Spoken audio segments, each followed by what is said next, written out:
여러분, 보철물 할 때 이거 모르고 치과 가면 무조건 후회합니다. 보통 치과를 방문하는 가장 큰 이유 중 하나가 바로 보철 치료인데요. 충치가 심하거나 치아가 손상돼서 치과에 가면 치과 의사분들이 몇 번 치아는 보철 치료하셔야 합니다 라고 말씀하시잖아요. 그런데 막상 치과에 가서 보철물 이야기가 나오면 어떤 재료를 선택해야 할지 몰라서 막막해지는데요. 설명을 들으면서도 금으로 해야 할까? 근데 너무 비싼데? 그럼 세라믹이 이쁘다던데? 이걸로 해야 하나? 이런 고민 때문에 결정하기가 쉽지 않죠. 더군다나 재료에 대해 설명을 들어도 잘 이해되지 않아서 그냥 넘어갔던 적, 혹은 가격 차이에 대해 물어보기가 괜히 망설여졌던 적도 있으셨을 텐데요. 그래서 오늘은 치과 의사인 제가 여러분들이 그동안 보철물 재료에 대해 궁금했던 점들을 속 시원하게 해결할 수 있도록 재료별로 어떤 특징이 있고 장단점은 무엇인지 하나하나 꼼꼼하게 알려드릴게요.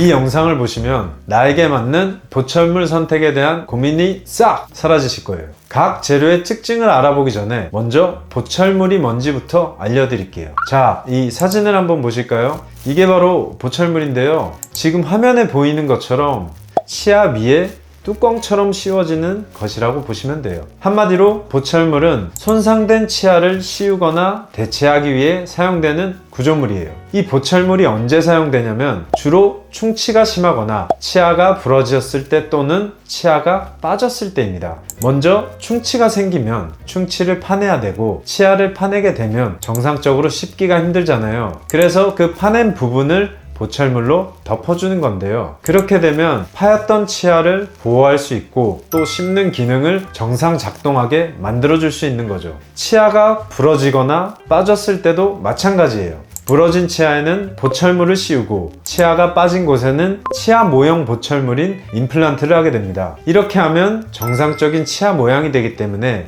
심미적으로 보기 좋아지고 치아의 기능도 살릴 수 있는 치료가 될 수 있는 거죠. 쉽게 말해 보철물은 치아랑 비슷한 강도를 가진 물질로 치아를 대체하는 치료라고 생각하시면 돼요. 그런데 여기서 환자분들이 겪는 문제가 하나 생기게 됩니다. 바로 보철물의 종류가 정말 다양하다는 건데요. 그로 인해 보철물을 어떤 걸로 선택해야 될지 고민하시는 경우가 많습니다. 아무래도 환자분들이 보철물을 고를 때 가장 많이 하시는 고민은 바로 가격과 내구성, 그리고 미적인 요소 때문이죠. 이 재료가 비싸서 부담되는데 그럼 다른 재료는 튼튼할까? 오랫동안 쓸 수 있을까? 또 너무 티나지는 않을까? 이런 생각을 많이 하실 텐데요. 재료마다 장단점이 다 다르기 때문에 단순히 한 가지 요소만 보고 선택하기가 어려우실 거예요. 그래서 지금부터는 보철물 각 재료의 특징과 가격, 그리고 어떤 상황에서 어떤 재료가 적합한지 자세히 알려드리려고 해요. 진짜 이번 영상 끝까지 보시면 각 보철물에 대한 특징을 웬만한 치과 직원들보다 더 잘 아실 수 있을 거예요. 그럼 시작하기 전 구독과 좋아요 부탁드릴게요. 자, 첫 번째로 보여드린 보철물은 바로 PFM 크라운입니다. 안쪽은 금속으로 되어 있고 바깥쪽은 도자기로 덮여 있어요. 이 PFM 크라운은 금속의 튼튼함과 도자기의 신미성을 결합한 보철물로 가격도 어느 정도 저렴하면서 겉으로는 치아와 비슷한 색을 유지할 수 있다는 장점이 있는데요. 하지만 사진으로 보시는 것처럼 도자기 부분이 깨질 수도 있고 PFM의 금속 구조가 빛을 차단하기 때문에 뒤에 소개해드릴 재료들보다 탁해 보인다는 단점이 있습니다. 때문에 요즘은 과거에 비해 잘 사용하지 않는 재료입니다. 다음으로 보여드릴 보철물은 골드 크라운. 우리가 흔히 금리라고 부르는 재료죠. 금은 연성과 전성이 뛰어나기 때문에 쉽게 깨지지 않고 충격을 받아도 구부러지기만 하고 깨지지 않는 것이 장점입니다. 잘 늘어나는 성질 때문에 치아를 적게 삭제할 수 있다 라는 장점이 있어요. 하지만 단점도 있죠. 신미성과 가격인데요. 수십 년 전에는 금리가 부의 상징이기도 했지만 요즘엔 웃을 때나 입을 벌릴 때마다 금리가 보이는 것을 미관상 좋지 않게 여기면서 선호하지 않는 편입니다. 그리고 금값 상승으로 인해 금리 가격도 80에서 90만 원까지 상승해 환자들의 부담이 너무 높아졌습니다. 거기다 요즘은 뒤에서 소개해드릴 지르코니아의 기술력이 좋아져 가격적인 부담이 있는 금리는 잘 추천해드리지 않습니다. 다음은 올세라믹 크라운입니다. 올세라믹 크라운은 말 그대로 완전히 도자기로만 만들어진 보철물로 특히 투명하고 자연스러운 외관을 자랑합니다. 정말 자연 치아와 구분하기 어려울 정도로 투명하고 깨끗하죠. 가장 큰 장점이 바로 신미성이에요. 이렇게 빛을 잘 통과시키고 밝고 투명한 색상을 유지하니까 앞니에 사용하면 거의 티가 나지 않을 정도로 자연스러워요. 가격은 보통 70에서 80만원 정도로 신미성을 고려한 보철물 중에서는 비교적 높은 편이에요. 또 하나의 단점은 강도가 약해서 깨질 위험이 있다는 건데요. 이 올세라믹 크라운은 주로 신미성이 중요한 부위, 즉 앞니에 주로 사용됩니다. 미소를 밝게 만들어줄 수 있는 최적의 선택이라고 할 수 있죠. 마지막으로 소개할 보철물은 바로 지르코니아 크라운입니다. 지르코니아 크라운은 강도가 매우 뛰어난 세라믹 재료로 만들어졌는데요. 게다가 금속이 없으니까 빛이 자연스럽게 반사돼서 자연치아처럼 보이지 않나요? 요즘은 지르코니아를 제작하는 기술력이 워낙 좋아져서 금리 못지않은 강도와 내구성을 갖고 있는 데다가 신미성을 갖춘 일석이조의 재료라고 할 수 있죠. 가격은 대략 40만원에서 60만원 정도로 강도와 신미성을 모두 고려했을 때 합리적인 수준입니다. 하지만 지르코니아도 단점은 있어요. 지르코니아는 두께가 충분히 확보되지 않으면 그 강도가 발휘되지 않기 때문에 치아를 씌우기 위해 원래 치아를 삭제해야 하는 경우가 있습니다. 또 올세라믹처럼 완전히 투명하지 않아서 약간 탁한 느낌이 들 수 있어요. 대신 이런 특징들 때문에 내구성과 신미성을 동시에 고려하는 부분에 사용할 수 있어요. 예를 들어 강한 힘이 가해지는 어금니에 튼튼한 보철물이 필요할 때, 또는 신미성이 중요한 앞니에 사용할 때도 만족할 수 있는 다재다능한 보철물이에요. 그래서 요즘은 지르코니아가 가장 많이 사용되고 있습니다.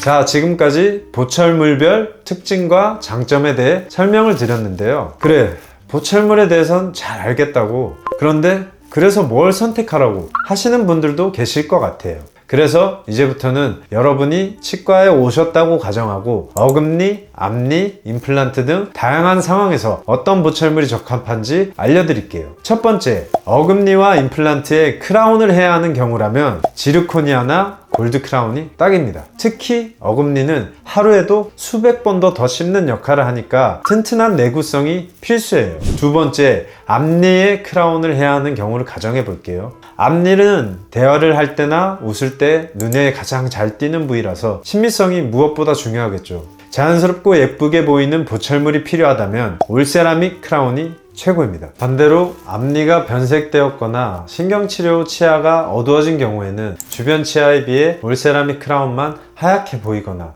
어두운 치아가 비쳐 보여 올세라믹 크라운의 장점이 의미 없을 수도 있거든요. 그럴 땐 주변 치아 색상과 위화감이 없고 경제적인 지르코니아 크라운이 더 합리적일 수도 있어요. 세 번째, 비용 부담 때문에 실용적인 선택을 해야 하는 경우입니다. 보철물 치료에서 비용은 중요한 요소죠. 강도나 신미성을 고려한다면 임플란트의 지르코니아가 좋다고 추천드렸지만, 우리나라는 만 65세 이상의 건강보험 가입자 또는 피부 양자를 대상으로 1인당 평생 2개까지 치아 임플란트 비용을 지원해주고 있는데요. 보험 임플란트의 상부 구조는 PFM 크라운으로 해야 하는 규정이 있기 때문에 그런 경우에는 PFM을 사용합니다.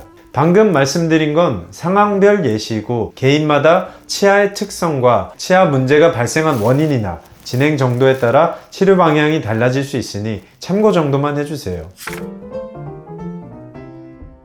자, 지금까지 설명이 보철물 선택하시는데 도움이 되셨나요? 하지만 여기서 끝이 아닙니다. 영구적인 게 아니라 몇 년 지나고 나면 다른 시술이 필요할 수도 있어요. 그래서 오래 유지하시려면 꾸준한 관리가 필요합니다. PFM이나 올세라믹 크라운 같은 도자기 보철물은 충격에 의해 깨질 가능성이 있기 때문에 딱딱한 음식은 피해 주셔야 하고요. 금속 소재의 보철물들은 시간이 지나면 잇몸이 내려가면서 금속이 까맣게 노출될 수 있어요. 그러니까 잇몸 건강 관리를 꾸준히 해주시고 정기 점검이 중요하다는 거 잊지 마세요.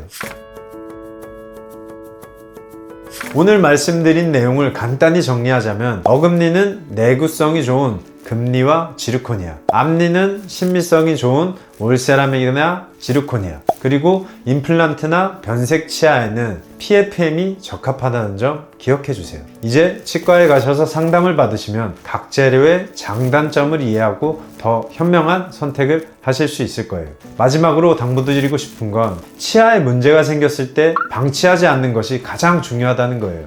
치료를 미루면 미룰수록 문제가 커져서 더 복잡한 치료가 필요하게 되고 비용과 치료 기간도 늘어나겠죠. 그러니 치료가 필요하다면 가까운 치과에 방문하셔서 상담을 받고 당장 치료를 시작하는 것이 환자의 노력과 치료비를 줄일 수 있는 가장 효과적인 방법일 겁니다. 오늘 영상이 도움이 되셨다면 구독과 좋아요 부탁드리고요. 앞으로도 유익한 정보를 많이 준비할 테니 알림 설정도 잊지 마세요. 감사합니다.